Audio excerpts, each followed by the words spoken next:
มาเบิงการจัดงานสัปดาห์แห่งชาติด้านความปลอดภัยทางหลวงประจำปี 2026 ซึ่งได้จัดขึ้นในวันที่ 4 เมษายนที่ผ่านมาอยู่สวนประตูไซภายใต้คำขวัญดื่มอย่างมีสติเมาบ่ขับรถเป็นเกียรติเข้าร่วมมีท่านเฉลิมไซกลุ่มมสิทธิ์รองนายกรัฐมนตรีท่านเล็กไหลศรีวิไลรัฐมนตรีกระทรวงโยธาธิการและขนส่งท่านศิริราชทงสินทองเพ็งประธานคณะกรรมการปกครองนครหลวงเวียงจันทร์พร้อมด้วยคณะที่เกี่ยวข้องนักเรียนนักศึกษาและสื่อมวลชนท่านเล็กไหลศรีวิไลรัฐมนตรีกระทรวงโยธาธิการและขนส่งได้กล่าวว่าในแต่ละปีอุบัติเหตุทางบกได้สร้างความสูญเสียอย่างมหาศาลให้แก่ชีวิตทรัพย์สินและทรัพยากรมนุษย์ของชาติเฮา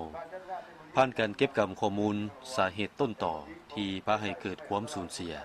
แม้นมาจากการดื่มสิ่งมึนเมาแล้วขับขี่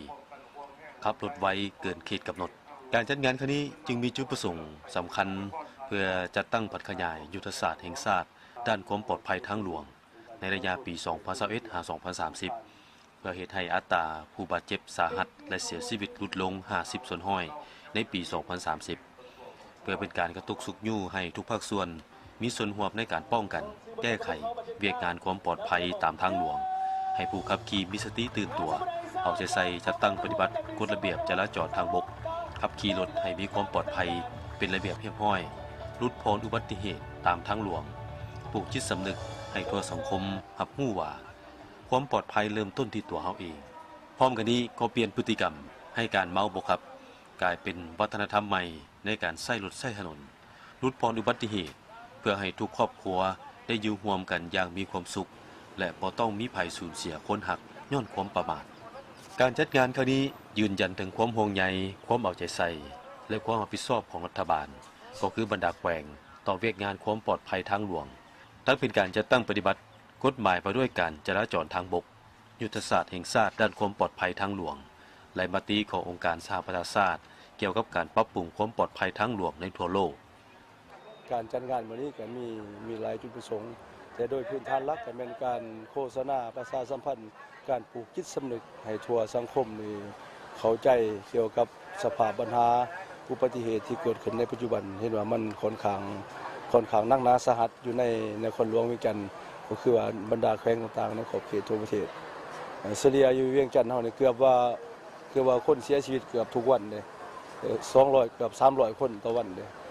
บาดเจ็บสาหัสบาดเจ็บธรรมดาเลยนับทั้งชีวิตทรัพย์สินเสียหายกับมหาศาลที่ว่าพวกเราได้มาจัดกิจกรรมนี้ก็เป็นการโฆษณาประชาสัมพันธ์ให้ทุกคนเข้าใจรับรู้อย่างลึกซึ้งถึงต่อกับปัญหาอุบัติเหตุที่พวกเราได้มีคำขวัญมีสโลแกนอยู่ในงานเนี่ยว่าแม่นเฮาดื่มยังมีสติเมาบ่ให้ขับรถอันนี้เป็นสโลแกนสำหรับงานสัปดาห์เพื่อความปลอดภัยทางถนนในปีนี้คือหลายประเทศอ้อมข้างเขาเจ้ากับแต่ก่อนก็เป็นแบบเฮานี่ไงแต่เขามีมาตรการอันเข้มแข็งเด็ดขาดอันนี้แม่นแนวความคิดของพวกเฮากำลังจะตั้งปฏิบัติในต่อไปจะมาตรการปรับไหมมาตรการลงโทษต่อผู้ที่ถือเบาผู้ที่เมินเฉยต่อมาตรการของพวกเฮาก็คิดว่าต่อไปก็สิได้เห็นอันใหม่ๆเกิดขึ้นที่พวกเฮาได้วางแผนไว้แล้วเจ้าหน้าที่ปกสก็เตรียมพร้อมแล้วจะสู่ชนให้อัตราการเสียชีวิตอุบัติเหตุลดลงพอปี 2030 ก็แม่น 50% จากนั้นคณะผิดชอบจัดงานได้นำพาผู้เข้าร่วมขึ้นขบวนคาราวานขับขี่ปลอดภัยซึ่งเริ่มแต่ประตูไซไปตามถนน23 สิงหาถนนหนองบอนเลี้ยวซ้ายวงเวียน450 ปีเข้าถนนไกรสอนพรหมวิหาร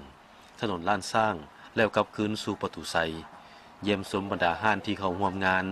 ภายในงานยังมีการสาธิตปฐมพยาบาลเบื้องต้นในเวลาเกิดอุบัติเหตุและกิจกรรมถามตอบความรู้เกี่ยวกับกฎระเบียบจราจรเพื่อรับของรางวัล